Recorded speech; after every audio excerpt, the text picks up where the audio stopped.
You see, where am I coming from? In Christianity, if the tables were turned, you're not talking to me in good faith, bro. I'm not watching the rest of this. You just skipped over a lot of valid criticism of the Muslim community. And just chalk it up to him complaining about Muslims. This is why your faith doesn't appeal to you. Musliman, YoungDon, I'd like to hear your response to the video I made as a response to you. Okay, well, let's see what you got here.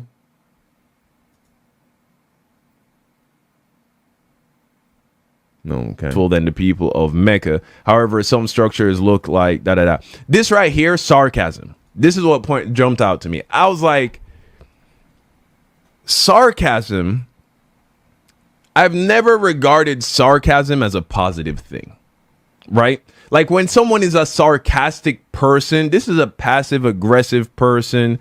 And again, you know, to my Muslims, I'm not criticizing you. I'm not trying to like attack you. I'm just giving you my point of view, my personal point of view, how it's coming off to me. So the first argument is an emotional one. Let's deal with it. YoungDon, don't you think it's possible for someone to read the Bible and pass by this verse, for example, where Jesus allegedly calls some people blind fools? Or when he calls the Canaanite woman a dog? Allegedly, of course. Or when God allegedly says, I will provoke their anger through the foolish Gentiles. Don't you think it's possible for a non-Christian to read these verses and then say, you know, I never regarded calling people fools or dogs as a positive thing, right? Like when a person calls people fools or dogs, I mean, this is a passive-aggressive person, you know? And if you're I don't think I agree with that. I don't think it's being passive-aggressive to outrightly call someone a fool. And I don't think Jesus was being sarcastic either when he said it. I think he was using the word fool as it is defined, right?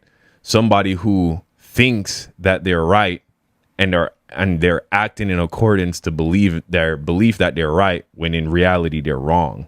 That's essentially what it means to be a fool.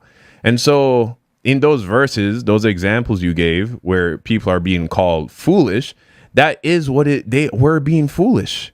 Like, let's say, you know, I think in one of those verses you brought up where they're worshiping an idol.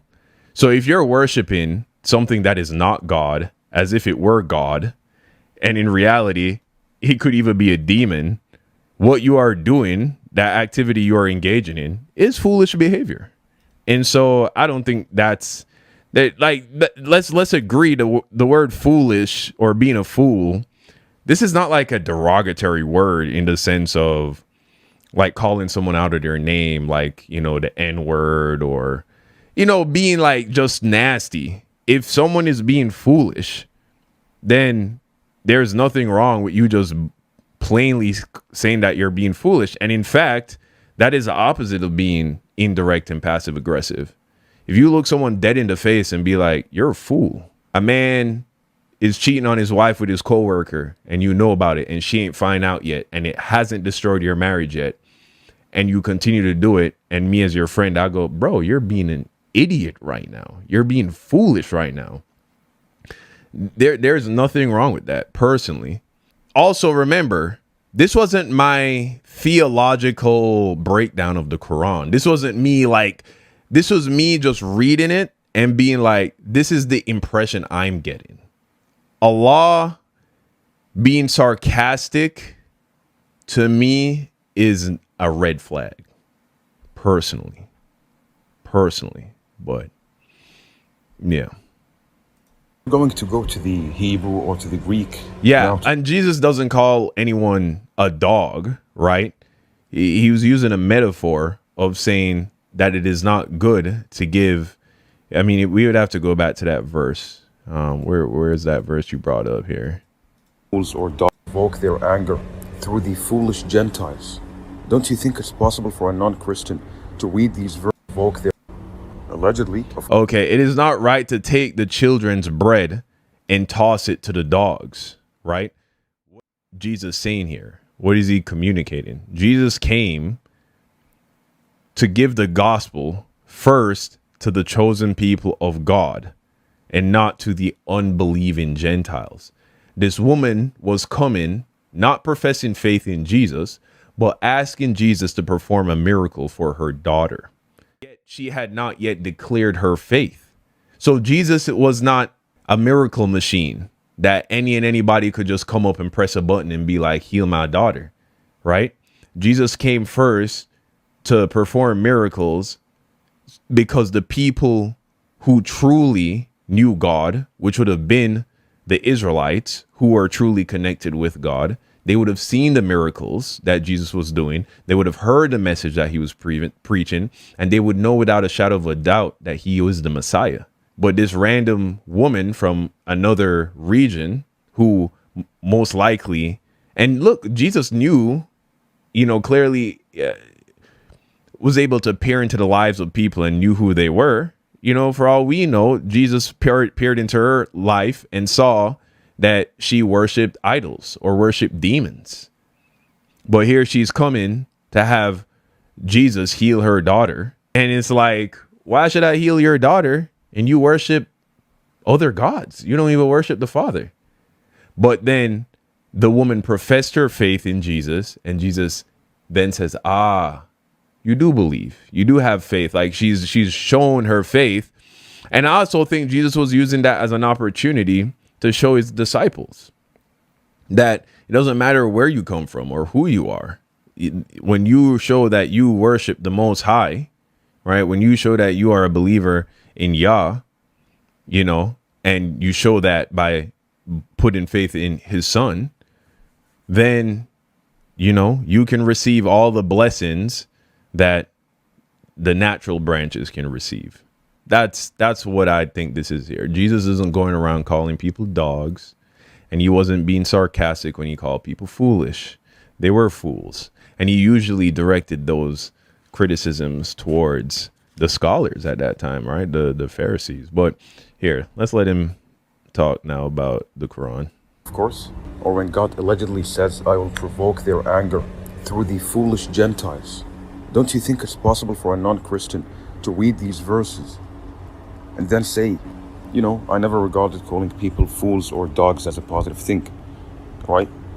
Like when a person calls people fools or dogs, this is a passive-aggressive person, Again, I don't think that's passive-aggressive, but okay. And if you're going to go to the Hebrew or to the Greek now to try and justify this, I would do the same thing. The word bishara or wabashir is translated as glad tidings or give glad tidings. Now, glad tidings in Arabic originally means any news, bad or good, that causes or that has an effect on the skin. So if a man gets some bad news, he might start panicking, and as a result, his skin might redden or his face might redden, okay? And he might sweat. So this is the original meaning of the word bishara. Regardless, this is an emotional argument that proves absolutely nothing. God speaks in whatever way he wants, and yes, in Islam, we as Muslims are permitted to hit back. I also don't agree with that. This idea that it's an emotional argument. Like, for instance, the Bible clearly tells us that the truth of God has been written on our heart. There are certain things the Bible doesn't touch on explicitly, and I'm sure there are things the Quran doesn't touch on explicitly either. Both of these books were written thousands of years ago. And so there are things that we have to allow our conscience and our sense of right and wrong to dictate whether or not this thing is, good, whether or not it's righteous, whether or not it's haram, right? That's valid.